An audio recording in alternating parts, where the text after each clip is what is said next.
Movie start होती है तो हमें अपोकलिप्टिक टाइम दिखाया जाता है, यानी जब आज से हजारों साल पहले इंसानों जैसे नजर आने वाले मॉन्स्टर्स जिन्हें टाइटन्स कहा गया है, उन्होंने पूरी दुनिया को डिस्ट्रॉय कर दिया था और उनसे डरकर इंसानों को अपनी जान बचाने के लिए अपनी ही बनाई गई दीवारों के पीछे सरवाइव करना पड़ रहा है। और वो लोग दीवार के पीछे इस उम्मीद पर जिंदगी गुजार रहे थे कि अगर वो टाइटन्स वापस आ गए तो ये दीवार उनको सेव करेगी। लेकिन अब 100 सालों से ज्यादा गुजर चुके थे और लोग टाइटन्स को भूलने लगे थे और अब टाइटन्स की हिस्ट्री सिर्फ किताबों में लिखी गई कहानियों तक रह गई थी, जो बच्चों को डराने के लिए इस्तेमाल की जाती है। दीवार के पीछे रहने वाले लोग चाहकर भी उस दीवार को पार करके बाहर नहीं जा सकते थे, क्योंकि गवर्नमेंट ने टाइटन्स के डर से दीवार के पास जाना भी डिसअलाउ किया हुआ था। और इस तरह से लोग बुरी लाइफ यानी मुश्किल में भी जिंदगी गुजारने पर राजी हो गए। दीवार के अंदर की दुनिया को 3 हिस्सों में डिवाइड किया हुआ था। एरिया नंबर 3 फार्मर्स और वर्कर्स का था, जो खेतों में काम करके सरवाइव करते थे।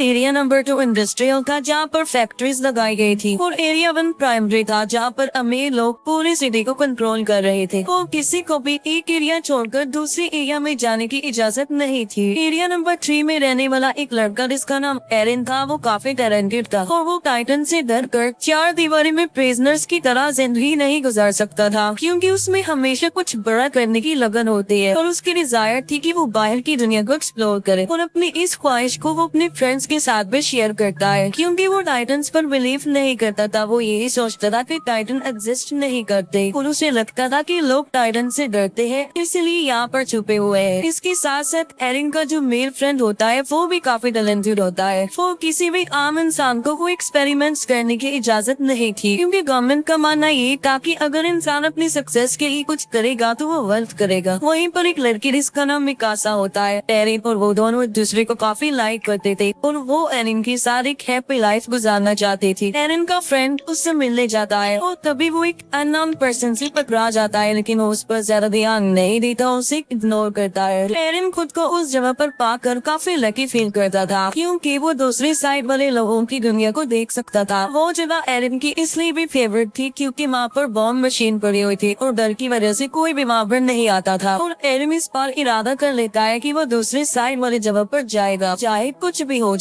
और वो अपने फ्रेंड्स को भी इस बात पर एग्री कर लेता है। उस दीवार के पास आर्मी का पहरा था और वो फर्स्ट टाइम सोल्जर्स की नजरों से बचते हुए उस दीवार के काफी करीब आ जाते हैं, लेकिन इससे पहले कि वो आगे बढ़ते वो पकड़े जाते हैं। उन सोल्जर्स का लीडर उन लोगों को बचा लेता है, क्योंकि वो लीडर एरिन को काफी लाइक करता था और उन्हें पता था कि एरिन काफी इंटेलिजेंट है और वो एरिन की इस पैशन को अंडरस्टैंड भी करते थे। अभी वो लोग ये बातें डिस्कस कर ही रहे होते हैं कि जमीन कांप उठती है और जब वो दीवार के ऊपर देखते हैं तो उन्हें यकीन नहीं आ रहा होता जो वो देख रहे होते हैं, क्योंकि पहली बार इतनी खौफनाक डर से उनका सामना जो हो रहा था। और वो एक मॉन्स्टर टाइटन था, जो कि टाइटन से कई ज्यादा पावरफुल और बड़ा था और ऐसे मॉन्स्टर्स को जायंट्स कहते हैं। और वो उस दीवार से भी काफी बड़ा होता है और आग का बना होता है और उस वक्त वो आग निकाल रहा था और अपने इतने बड़े बड़े पाँव का इस्तेमाल करके वो दीवार को तोड़ने लगता है। वो लोग काफी डरे हुए और काफी हैरान होते हैं। आग के अटैक से काफी बुरा हाल हो चुका था। लीडर एक सोल्जर को ऑर्डर देता है कि वो बॉम्बिंग करना शुरू कर दे, लेकिन वो सोल्जर उसे ये कहकर रोक देता है कि गवर्नमेंट ने हमें इन एक्सप्लोजिव का यूज करने से मना किया है। और वो जायंट काफी बड़ा होल करके हवा की तरह गायब हो जाता है और वहाँ पर तूफान आने से पहले जैसी खामोशी छा जाती है और देखते ही देखते वो टाइटन्स मॉन्स्टर्स दीवार की उस होल से बाहर आने लगते हैं। दिखने में तो वो बिल्कुल इंसानों जैसे लग रहे थे, लेकिन इंसानों की निस्बत वो काफी लंबे चौड़े थे और इंसानों को देखकर उनकी फेस पर इविल स्माइल होती है कि जैसे वो इंसानों को अपना खाना समझ रहे हो। वो लीडर टाइटन्स पर बॉम्बिंग करने में कामयाब हो जाते हैं, लेकिन उन्हें ये नहीं पता था कि ये टाइटन्स इटर्नल है, यानी ये एक ऐसे मॉन्स्टर्स हैं जिन्हें कभी नहीं मारा जा सकता। और टाइटन्स की बॉडी की जख्मी पार्ट्स खुद ब खुद रिस्टोर होने लगते हैं। अब क्योंकि टाइटन्स तादाद में काफी ज्यादा थी तो वो लोगों को चारों तरफ से घेर लेते हैं और इंसान उसके आगे काफी छोटा दिख रहा था और वो इंसानों को ऐसे समझ रहे थे कि जैसे इंसान पाँव में आने वाले कीड़े मकोड़े चूंटियां हैं जिन्हें मसल दिया जाए। खेलने वाले खिलौने हैं और यही नहीं बल्कि इंसान उनके लिए किसी बारबेक्यू से कम नहीं थी, क्योंकि वो उन्हें ऐसे ही पकड़ पकड़ कर खा रहे थे। सोल्जर्स इतने ज्यादा डर जाते हैं कि वो टाइटन्स का खाना बनने से ज्यादा सुसाइड को प्रेफर करते हैं और अपने आप को मार डालते हैं। टाइटन्स ने पूरे सिटी में तबाही मचा दी थी। लोग या तो टाइटन्स का शिकार होकर या लोगों की अफरा तफरी में कुचल कर मरने लगते हैं और उन लोगों को अपनी जान बचाने के लिए सिर्फ एक ही जगह मिलती है, जो कि सिटी का बहुत बड़ा हॉल था। लोग सिर्फ खुद को सेव करने के लिए दूसरों की जान की परवाह किए बगैर जबरदस्ती अंदर घुसने लगते हैं और एरिन और मिकासा भी खुद को सेव करने के लिए ऐसा ही करते हैं। मिकासा एक छोटे बच्चे को उसकी माँ के साथ देखते हैं तो उसे उन लोगों पर तरस आता है और वो उस बच्चे को सेव करने की वजह से बाहर ही रह जाते हैं और एरिन लोगों की भीड़ में घसीटते हुए हॉल के अंदर चला जाता है और हॉल का दरवाजा बंद कर दिया जाता है। एरिन उस हॉल के डोर को खोलने की कोशिश करता है, लेकिन लोग उसे ऐसा करने से मना कर देते हैं। मिकासा ने उस छोटे बच्चे को पकड़ा होता है और एक टाइटन मिकासा की तरफ ही आ रहा होता है। एरिन जो कि मजबूर होता है वो कुछ भी नहीं कर पाता और टाइटन मिकासा और उस बच्चे दोनों को निकल जाता है और अचानक से वहाँ पर खामोशी छा जाती है। एरिन किसी तरह जबरदस्ती करके उस हॉल से बाहर आ जाता है और वो देखता है कि जिस हॉल में सर्वाइवर्स छुपे हुए हैं, टाइटन्स उस हॉल के चारों तरफ से घेरे हुए खड़े हुए हैं और टाइटन्स उस हॉल की छत को तोड़कर लोगों को खाने लगते हैं और तेजी से लोगों का खून बहने लगता है जैसे खून की नदी बह गई हो। हालात से तंग एरिन सिटी की तरफ आगे बढ़ जाता है। इसके बाद हम 2 साल बाद की टाइम को देखते हैं, जहाँ हमें एरिया 2 यानी इंडस्ट्रियल एरिया दिखाया जाता है। ये लोग सेफ थे क्योंकि मजबूत दीवार की वजह से जायंट की हमले से बच गए और जो लोग पिछले हमले के सर्वाइवर्स थे वो भी यहाँ आकर बस गए, क्योंकि एरिया 3 यानी लेबर्स एरिया में अभी भी टाइटन्स थे। अब क्योंकि उस एरिया में आने से लोगों की आबादी बढ़ गई थी तो खाने पीने की किल्लत पड़ जाती है, लोग भूख की वजह से मरने लगते हैं। अब एरिया 3 की बाकी सर्वाइवर्स के पास बचने का सिर्फ एक ही रास्ता था और वो था अपने एरिया को टाइटन से बचाने का, यानी टाइटन्स का मुकाबला करके वो अपने एरिया को बचा सकते हैं। टाइटन से लड़ने के लिए सोल्जर्स की एक टीम तैयार की जाती है जिनको 2 साल की सख्त ट्रेनिंग दी जाती है। अब इसमें एरिन और उसका फ्रेंड भी पार्टिसिपेट करते हैं क्योंकि मिकासा की मौत का बदला लेना चाहते थे वो लोग। एरिन को मिकासा की डेथ पर गिल्ट था कि उसने मिकासा को नहीं बचाया। उन लोगों को एक कमांडर लीड कर रहा था जिसका नाम कोबाल था। कमांडर कोबाल प्लान बनाता है कि वो अपने मिशन के लिए रात के अंधेरे में निकलेंगे। उनका मिशन ये था कि वो एरिया 3 के बड़े होल जहाँ से वो टाइटन्स आए थे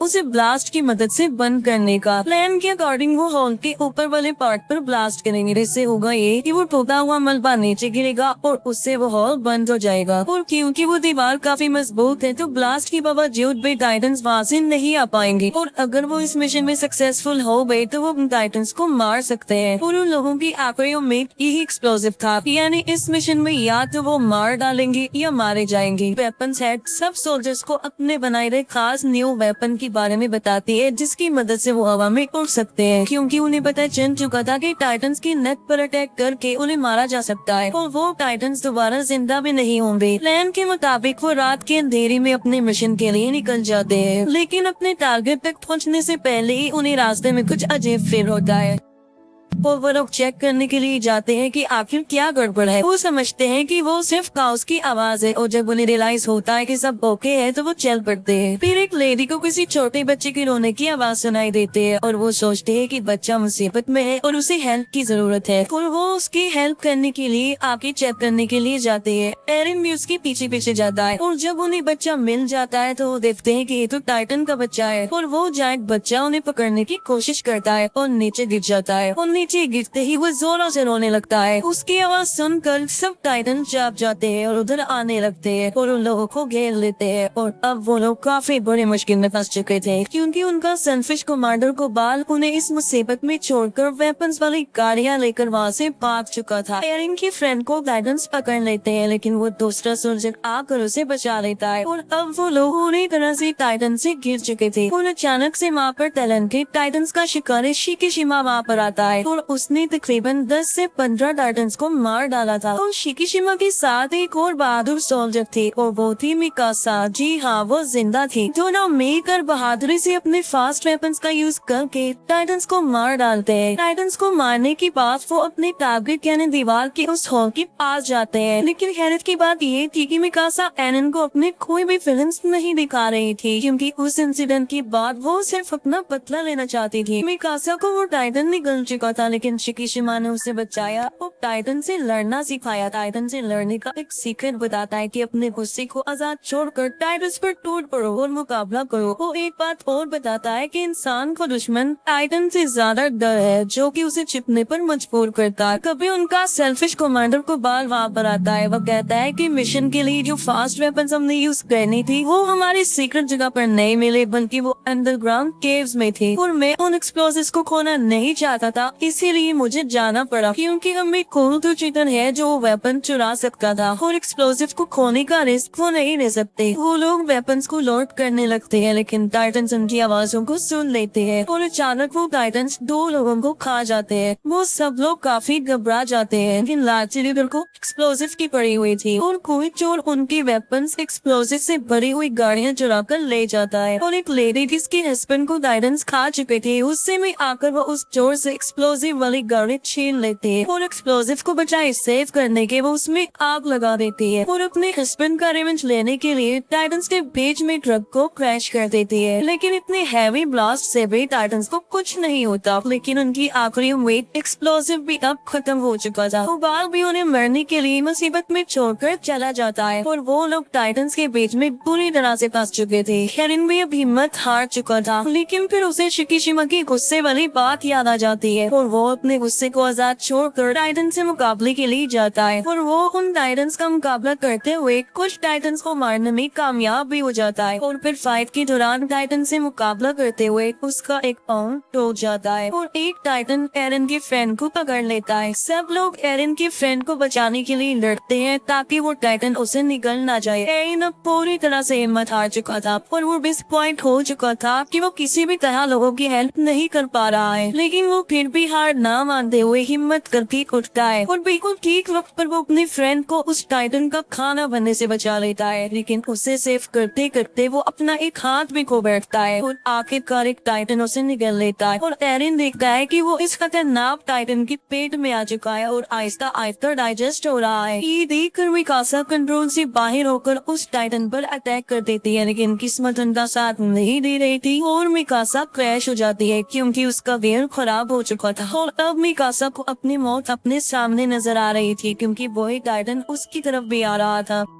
लेकिन अचानक से टाइटन को अपने पेट में कुछ अजीब सा फील होता है और एक काफी बड़ा मॉन्स्टर उस टाइटन की मुंह को चीरते हुए बाहर आ जाता है और एक एक्सप्लोजन से काफी बड़ा जायंट पैदा होता है और ये जायंट बाकी टाइटन्स को मारता जा रहा था। फिर ध्यान से देखने पर उन लोगों को पता चलता है कि ये कोई और नहीं बल्कि ये तो एरिन है और फिर वो बाकी जायंट्स की तरह कमजोर होकर मरने लगता है। और तभी वो कमांडर जो एरिन के टैलेंट को समझता था वो एक बात कहता है जो किसी को भी समझ में नहीं आती। वो कहता है कि इसकी नेक का पीछे वाला हिस्सा काट दो। अब किसी को उसकी बात समझ में तो नहीं आती, लेकिन फिर भी मिकासा ऐसा ही करते हैं और वहाँ से एरिन निकलता है। और हैरानी वाली बात तो यही है कि उसका टूटा हुआ हाथ और पाँव अब रीजनरेट हो चुके थे। ये देखकर सब लोग काफी हैरान रह जाते हैं और किसी अननोन रीजन की वजह से शिकीशिमा स्माइल करता है जैसे वो पहले से ही जानता था कि ऐसा होने वाला है। इसके बाद हमें एरिन के पास्ट का एक सीन दिखाया जाता है जहाँ पर एरिन की फादर जो कोई साइंटिस्ट थे एरिन में किसी वजह से कोई वैक्सीन इंजेक्ट करते हैं जिसमें वो कमांडर भी उनके साथ थे। एरिन की मदर उन लोगों को ऐसा करने से मना करती है, जिसके जवाब में वो कहते हैं कि इस वैक्सीन की वजह से एरिन बड़ी होकर लोगों की जिंदगी बचाने में एक बड़ा रोल अदा करेगा। इतनी देर में कुछ गवर्नमेंट ऑफिसर्स उनके दरवाजे पर नॉक करते हैं और एरिन के फादर एरिन और उस कमांडर को एक रूम में छुपा देते हैं। उन गवर्नमेंट ऑफिसर्स में कुबार भी शामिल था। उन लोगों को पता चलता है कि एरिन की फादर किसी खुफिया एक्सपेरिमेंट्स पर काम कर रहे हैं और आम लोगों को तो किसी इन्वेंशन एक्सपेरिमेंट्स की इजाजत नहीं थी और पनिशमेंट के तौर पर वो ऑफिसर्स एरिन के पेरेंट्स को अरेस्ट करके ले जाते हैं और साथ ही उनकी एक्सपेरिमेंट्स को भी जला दिया जाता है। और यही वजह थी कि वो कमांडर एरिन को इतना लाइक करते थे उसकी इस खूबी की वजह से। और उन्हें ये भी पता था कि इस वैक्सीन की वजह से एरिन और ज्यादा पावरफुल बन गया ताकि वो लोगों की जिंदगियों को सेव कर सके। एरिन की आँख खुलती है तो वो देखता है कि कोबाल ने उसे कैद किया हुआ है। और एरिन को खुद भी इस बात पर यकीन नहीं आ रहा था क्योंकि वो वाकई इंजॉइंग भी बदल दिया था, लेकिन साथ साथ उसे खुद पर प्राउड भी फील हो रहा था कि आखिर उसमें एक ऐसी खूबी है जो कि टाइटंस के खिलाफ इंसानों की मदद करने में इम्पोर्टेंट रोल अदा कर सकते हैं। लेकिन एरिन कोबाल के लिए एक खतरा था जिसकी वजह से उसे प्रिजनर बना के रखता है, क्योंकि वो सोचता था कि इंसानों को नए एक्सपेरिमेंट्स और इन्वेंशन करने की कोई जरूरत नहीं है, बल्कि इंसानों को डरपोक बनकर डरते हुए इस दीवार के पीछे जिंदगी गुजारनी चाहिए। वो कमांडर जब एरिन की फेवर में बोलता है तब कोबाल उसे शूट करके मार डालता है, लेकिन मरने से पहले वो कमांडर एरिन को एक राज की बात बताता है कि कोबाल ही तुम्हारे पेरेंट्स का कातिल है। ये सुनते ही एरिन और उसके साथी कोबाल की अगेंस्ट हो जाते हैं। और तभी अचानक से वहाँ पर पावरफुल जायंट जंप करके आ जाता है और वो आते ही सबसे पहले एरिन को पकड़ लेता है। वो लोग उसे रोकने की कोशिश करते हैं, लेकिन वो सबको अपने रास्ते से हटा रहा था। वो एरिन के एक फ्रेंड को भी मारने की कोशिश करता है, लेकिन मिकासा उसे ऐसा करने से रोक देती है। और ऐसा लग रहा था कि शायद वो मिकासा की बातों को अंडरस्टैंड कर रहा था और वो एरिन को अपने साथ लेकर निकल जाता है और इस सारी फाइट पे कोबाल मारा जाता है। अब क्योंकि एरिन भी उनके पास नहीं था तो उन्हें समझ में नहीं आ रही थी कि क्या किया जाए। फिर एरिन के फ्रेंड को याद आता है कि उनके पास अभी भी एक एक्सप्लोजिव है जिसे वो यूज करके अभी भी अपना मिशन पूरा कर सकते हैं। और वो सब लोग बॉम्ब को रिकवर करने के लिए एरिया 3 में चले जाते हैं। एरिन की आंख एक काफी बड़ी और अजीब से रूम में खुलती है और उस रूम में कुछ चीजों के अलावा शिकिशिमा भी था। और यहाँ पर शिकिशिमा बहुत सी बातों को रिवील करता है कि ये टाइटन्स इंसानों के ही बनाए गए हैं, जिनको किसी और ने नहीं बल्कि एरिन के फादर ने ही बनाया था। और उन्होंने ये टाइटन्स आर्मी वेपन्स के लिए बनाए थे, लेकिन उनका एक्सपेरिमेंट फेल हो जाता है। इसका बैड इम्पैक्ट ये पड़ा कि वायरस तेजी से इंसानों में फैलता गया और इंसान तेजी से टाइटन्स में बदलते गए और उन्होंने दुनिया में तबाही मचा दी।